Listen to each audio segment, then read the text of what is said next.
Penguin Random House Audio presenta La Constitución Desconocida, teoría y práctica de todo lo que siempre quisiste saber sobre tu Constitución, pero no te atreviste a preguntar.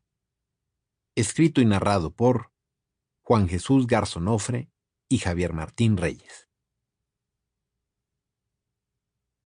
Introducción. De entrada, no resulta fácil comprender el funcionamiento de un sistema jurídico donde existe una Constitución federal, 32 constituciones locales, cerca de 315 leyes de carácter federal y más de 1.200 tratados internacionales. Como si esto fuera poco, toda esa normatividad debe aplicarse en una república conformada por 32 entidades federativas, 31 estados más la Ciudad de México, subdivididas a su vez en 2.475 unidades, que incluyen las 16 demarcaciones territoriales de la capital del país y los 2.459 municipios en los estados.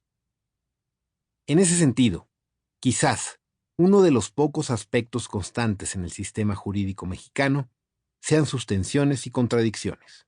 Por un lado, nos jactamos de ser los creadores del amparo y de tener una de las constituciones más extensas del mundo, mientras que, por otro, encontramos que al día de hoy todavía resulta difícil garantizar que los derechos plasmados en los textos jurídicos se lleven a la práctica, o, simple y sencillamente, que el Estado cumpla con sus obligaciones constitucionales para evitar las graves violaciones en materia de derechos humanos que en los últimos años se han ido normalizando. Parece inverosímil que la primera constitución en el mundo en reconocer los derechos sociales, hace más de 100 años, incluso antes que la Constitución rusa y la de Weimar, vaya tan rezagada en lo que respecta a hacerlos efectivos, consintiendo que más de 46 millones de personas vivan en condición de pobreza y sin poder cubrir sus necesidades básicas. Es difícil aceptar que la misma Constitución que habilita al gobierno a firmar incansablemente tratados internacionales de derechos humanos no establezca, por otra parte, mecanismos que impidan implementar políticas públicas contrarias a los mismos, como, por ejemplo, la militarización de la seguridad pública o la construcción de un megaproyecto ecocida en el sureste del país. Quizá todo esto solo puede explicarse en un país en el que la revolución que buscaba hacer efectiva la Constitución e instaurar una democracia terminó institucionalizándose a través de un partido político de corte hegemónico durante más de 70 años. Ante este panorama, no cabe duda de que explicar el documento que debe guiar los ejes rectores de nuestra vida nacional resulte una tarea compleja. Que enseñar derecho constitucional, una materia que promete tanto y cumple tan poco, parecería un acto un tanto inútil. Que difícilmente se puede llevar a la práctica lo establecido en el texto constitucional cuando sus constantes transformaciones con frecuencia se quedan en letra muerta.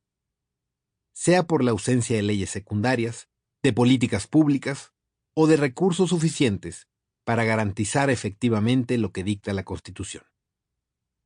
Por ello, tal vez muchas personas, antes que aspirar a comprender las complejidades y el contenido de la Constitución, tomándose en serio lo que ahí se establece, se limitan a repasar y repetir tópicos y clichés sobre la misma sin ningún tipo de consideración. El amparo es tan hermoso que hasta lleva nombre de mujer. Dicen que decía Ignacio Burgoa, como implicando que el solo hecho de hablar en abstracto de la belleza de la Constitución y sus instituciones bastara para hacerla efectiva. Tal parece que, tristemente, en nuestro país, el adorno retórico termina primando sobre el contenido constitucional y la Constitución pierde su valor fundamental para volverse algo meramente ornamental, mítico o incluso fantástico. No por nada se le suele llamar constitucionalismo mágico a esa mala práctica que cree fervientemente que cambiar la Constitución implica cambiar la realidad. Habría que recordar cómo nos fue a principios de 2017 al celebrar el centenario de la Constitución mexicana promulgada en 1917. Desde abstrusas e ilegibles Sample complete. Ready to continue?